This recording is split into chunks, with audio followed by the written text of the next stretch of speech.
Life ప్రతి ఒక్కరికి చాలా ఛాన్సులు ఇస్తుంది బాసు. ఇది అందరూ చెప్పేదే.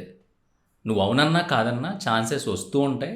కానీ వాటిని నువ్వు గుర్తుపట్టకుండా వదిలేస్తూ ఉంటావు. కానీ ఈరోజు ఈ క్షణం నుంచి ఈ వీడియో నుంచి నీ దగ్గర ఉన్న ఒక ఛాన్స్ గురించి, నీ చేతిలో ఉన్న ఒక దాన్ని ఏమంటారు స్ట్రాంగ్ వెపన్ గురించి చెప్తాను. ఖచ్చితంగా నువ్వు దాన్ని పట్టుకోగలిగితే వజ్రాయుధం నీ చేతిలో ఉన్నట్టే.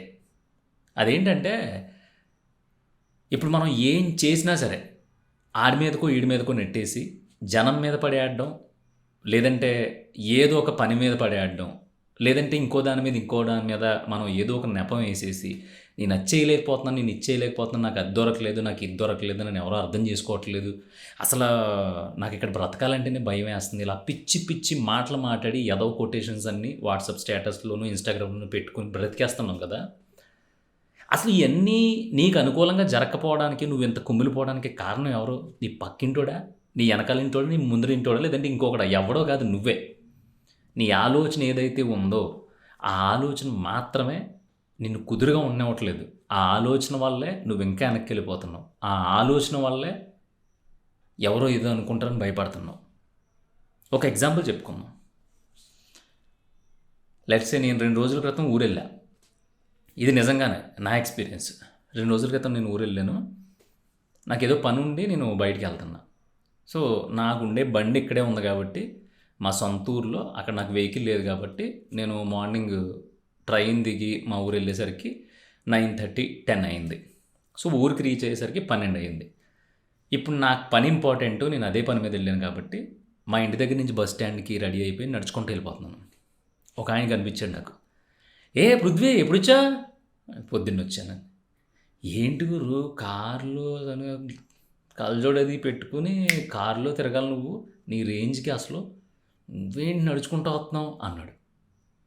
అలా అన్న వెంటనే నేను ఇబ్బంది పడిపోయి మెలికలు తిరిగిపోయి, లేదు కారు ఉంది నాకు, కాకపోతే మా ఫ్రెండ్ వేసుకెళ్ళాడు హైదరాబాద్లో, అందుకని నేను మామూలుగా ట్రైన్కి వచ్చేసాను అనమాట, లేదు నెక్స్ట్ టైము ఆబ్వియస్గా కారు వేసుకొస్తాను అని ఆయనకి చెప్పి అక్కడి నుంచి వెళ్ళిపోయి హైదరాబాద్ వచ్చేసి, హైదరాబాద్లో నా పని అంతా నేను చేసుకుని మళ్ళీ ఊరు వెళ్ళినప్పుడు ఈసారి ఇంకెంతమంది అడుగుతారో కారులో తిరగలేదని నాకు నేను అన్సెక్యూర్ ఫీలింగ్ అయిపోయి, నాకు నేను కుమిలిపోయి, ఆడెవడో ఏదో అన్నాడు కదా అని చెప్పేసి ఒక ఈఎంఐ పెట్టి కారు కొనేసో, లేదంటే ఎవరినో అడుక్కుని కారు తెచ్చుకుని దాంట్లో ఇంకొంతమందిని అడుక్కుని పెట్రోల్ పోయించుకుని ఊరు వెళ్ళి అవసరం లేకపోయినా సరే 20,000 ఖర్చు పెట్టాను అనుకో. ఆ కారు నాకు లేదు, ఆడెవడో ఏదో అన్నాడో, మన పరువు పోయింది అంటే నేను రోడ్డు మీద నడుచుకుంటూ తిరగకూడదు కదా అని ఇన్ని ఆలోచనలు నీ మైండ్లో వచ్చేసినాయి అనుకో. నేను ఏ పని కోసం అయితే ఊరు వెళ్ళానో, ఏ పని కోసం అయితే నడుచుకుంటూ వెళ్తున్నానో, ఏ పని కోసం అయితే కంగారుగా పరుగులు పెడుతున్నానో దాని మీద దృష్టి అంతా దొబ్బి నా నావిగేషన్ మొత్తం కారు మీదకి వెళ్తుంది, నా స్టేటస్ మీదకి వెళ్తుంది. నేను ఇది కాదు కదా, ఆడు చెప్పింది నిజం కదా, నిజంగా నేను ఇది కాదు కదా అని నాతో నేను పోరాడడం మొదలు పెడతాను. ఇదంతా ఎక్కడ జరుగుద్దంటే కేవలం నీ దిక్కుమాలిన ఆలోచన వల్ల. కానీ నేనేం చేశాను తెలుసా? మన కారు ఎక్కడదండే, మనది కారు రేంజ్ కాదు, మనకు నడక అలవాటు కదా, అలవాటు పోగొట్టుకోవడం ఎందుకు, హెల్దీగా ఉంటాం, నా పని అవుద్ది, కార్లు అయ్యి మన వల్ల పని కాదు, కానీ మీరేంటి నడుచుకుంటూ వెళ్తున్నారు అన్నాను.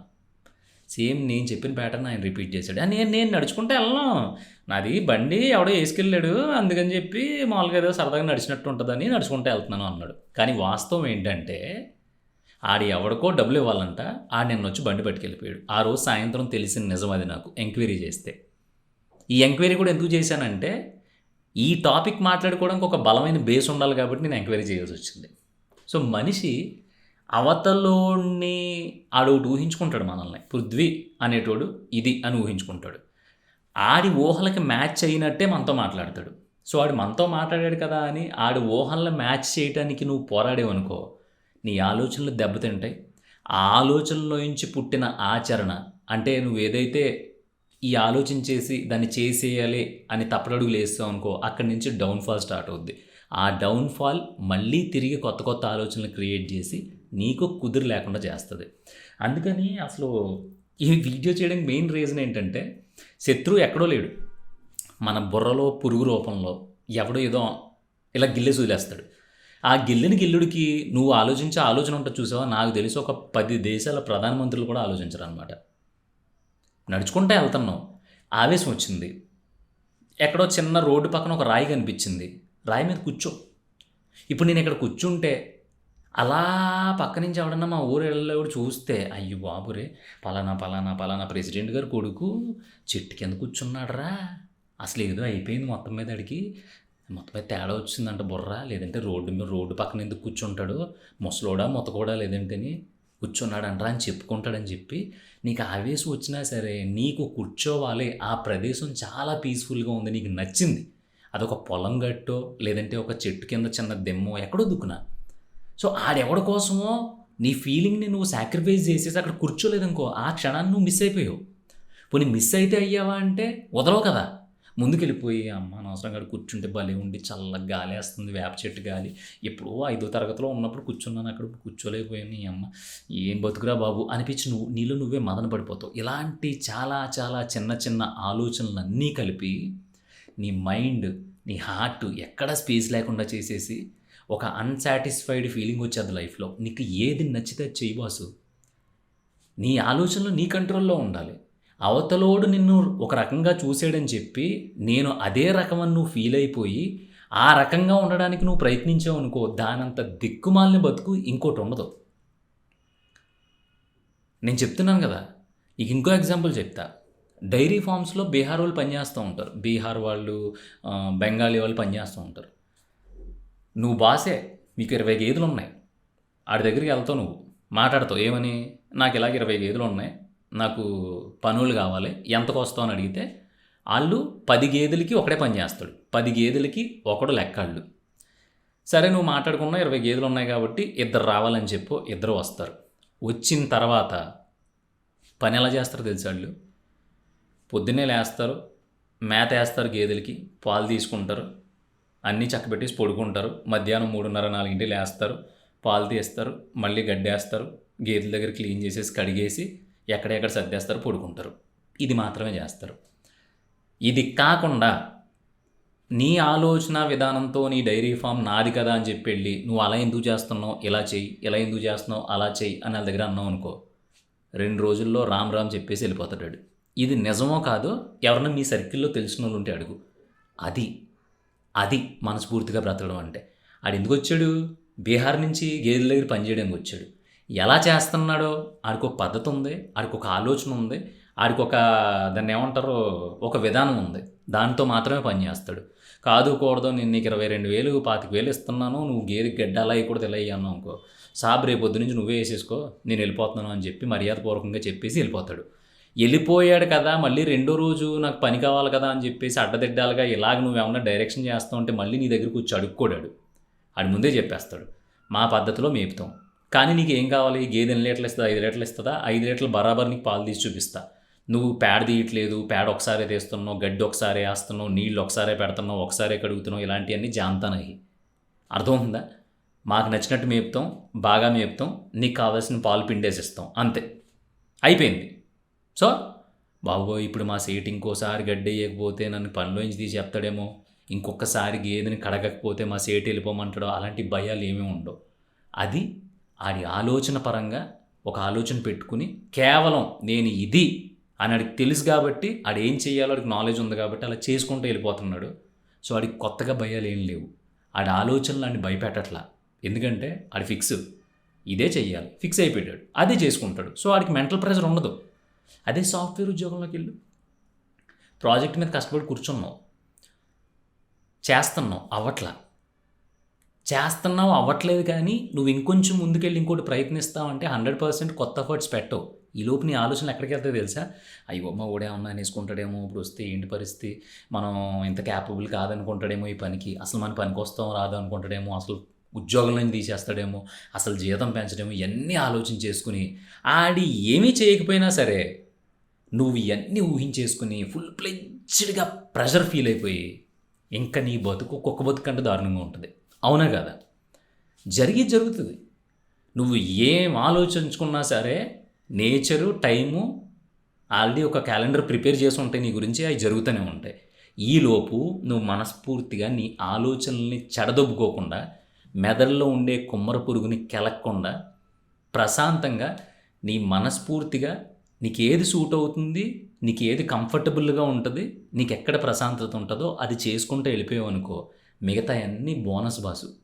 అలా కాకుండా కిలికేసుకుని అయ్యబాబోయ్! మనమేమో ఇంత ఇంత ఇంత గొప్పగా ఉన్నాం. మనమేమో ఇంత టాప్ క్లాస్‌గా ఆలోచించేసాం అవతలోళ్ళ గురించి. ఆళ్ళేంటి మనల్ని ఇలా వదిలేసి వెళ్ళిపోయారు.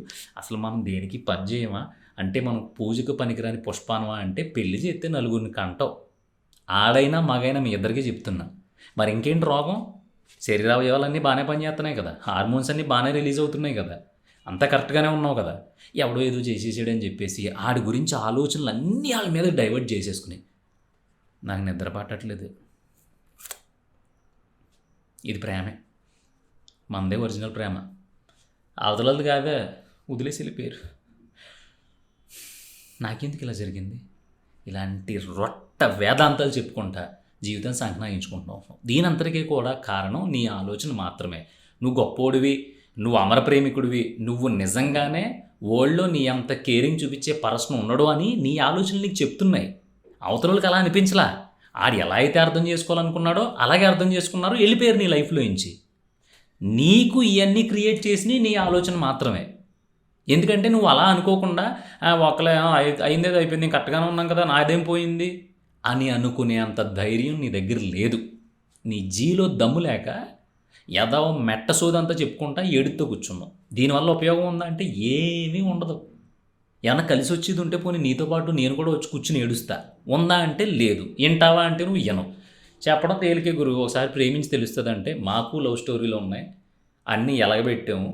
అంతా దాన్ని ఏమంటారో చుట్టేసాము సాప కింద, మూల పడదొబ్బాము. అన్నీ ఏడిసాం కాబట్టే ఇప్పుడు నీతో మాట్లాడుతున్నాం. ఇంకెంతకంటే ప్రూఫ్స్ అయ్యి తేవాలంటే నేను అప్పుడు నా ప్రేమ కథ నేనే రాసుకోవాలన్నమాట. అంత ఓపిక, అంత తీరిక మనకు లేదు. ఎందుకంటే టైం అయిపోతుంది. ఆల్రెడీ చాలా సంక్రాంతులు వెళ్ళిపోయినాయి. ఇంకా రాబోయే సంక్రాంతులన్నా హ్యాపీగా నవ్వుతూ గడిపేసాం అనుకో, లాస్ట్‌లో ఒక 60 సంవత్సరాలు వచ్చిన తర్వాత నీ అమ్మాయి ఇలా ఎందుకు ఆలోచించావురా మరి కొరనా కొడుకులాగా అనిపిస్తుంది మనకి. అలా అనిపించకూడదు అంటే నీ మైండ్‌లో తిరిగే ఆ ఆలోచనల దొంతరలు ఏవైతే ఉంటాయో ఆ అన్నిటినీ కూడా ఒక సరైన ఇంత పొడుగు కత్తిచ్చుకుని మొక్కల కింద నరికేసి ఎటుదటు ఇసిరేసి హ్యాపీగా వెళ్తా ఉంటే రోడ్డు పక్కన ఉడికించిన వేరుశనగ గుళ్ళు కనిపించినాయి, తినాలనిపించింది అనుకో, అవసరమైతే కిలోమీటర్ ముందర యూటర్న్ ఉన్నా సరే యూటర్న్ తీసుకొచ్చి అక్కడ ఆపి ఆ వేరుశనగ గింజలు కొనుక్కొని తినేసి హ్యాపీగా ఆ కొంచెం ఎంజాయ్మెంట్ని ఆస్వాదించి వెళ్ళిపో. లేదు వెళ్తా ఉంటే ఒక బ్యూటిఫుల్ పార్క్ కనిపించింది, కానీ ఆ పార్క్లో లవర్స్ అందరూ ఆ పనిలో ఉంటారు. ఇప్పుడు మనం అక్కడ కూర్చుంటే మనల్ని చూస్తే ఎవడో మనకు లవర్ ఉంది, వీడు దేని గురించి వెయిట్ చేసేస్తున్నాడో, పలానోడు ఊరంతా చాటింపు అయిపోద్ది అని భయపడకు. వెళ్ళి కూర్చో, అది నీ ప్రైవసీ. కూర్చోకుండా వెళ్ళిపోయావు అనుకో, నీ మనసు కుదురుండదు, నీ ఆలోచనలు నిన్ను కుదురుగా ఉండనివ్వు. నేను చెప్పి చిన్నగా అనిపించవచ్చు.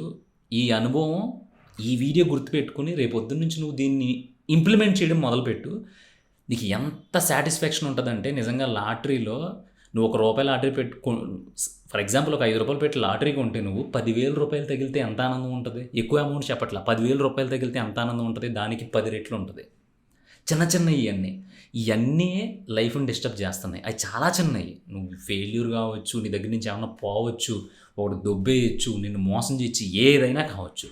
దాని నుంచి నువ్వు ఎంత స్పీడ్గా బయటకు వచ్చేయగలిగితే అంత బాగుంటుంది. ఆ స్పీడ్గా బయటకు వచ్చేయడానికి నిన్ను నువ్వు స్ట్రెంథెన్ చేసుకోవాల్సింది, కంట్రోల్ చేయాల్సింది నీ ఆలోచనల్ని. నువ్వు నీ గురించి ఎంత పొగుడుకున్నా అది ఎవడో వినడో. ఒకవేళ ఎవరన్నా కూర్చోబెట్టి నీ సోదంతా వినడానికి ఒక 10 మంది ఉన్నా సరే, నువ్వు 100 రోజులు అదే సోది చెప్పినా 101వ రోజు నిన్ను పిచ్చోడి కింద చూసి ఈ అమ్మాయి ఈడు సావదొబ్బుతాడు రైడు వస్తే అని చెయ్ అని చెప్పి నిన్ను చూసి పారిపోతారు. అవన్నీ జరగకూడదు. నేను నా లైఫ్ని పీల్చి పిప్పి చేసేయాలి అంటే నీ ఆలోచనలు కంట్రోల్ చేయి. ఆ ఆలోచనల్ని నీకు పనికొచ్చే దాని మీద, ఒక రూపాయి సంపాదించే దాని మీద పెట్టుకో, అన్నీ సెట్ అయిపోతాయి. నేనేమన్నా తప్పు మాట్లాడాను అని నీకు అనిపించింది అనుకో, ఇంకెప్పుడు నా వీడియోలు చూడకు. అంటే ఏం చెప్తావు అంతకు మించి? ఎవడో బాగు చేయలేడు ఇంక ప్రపంచంలో, ఇంకెంతకంటే ఘోరం ఎక్కడన్నా ఉంటుందా? ఎక్కడో ఉండదు, ఎన్నని చెప్తావు? అందుకని దయచేసి బాసు ఆలోచించకే, రిలాక్స్, కూల్, నచ్చినట్టుగా చిన్న హ్యాపీనెస్లను అన్నిటిని పోగేసుకుని హ్యాపీగా బ్రతికి. పక్కకి వెళ్ళి చెప్తున్నాను అనుకోకే.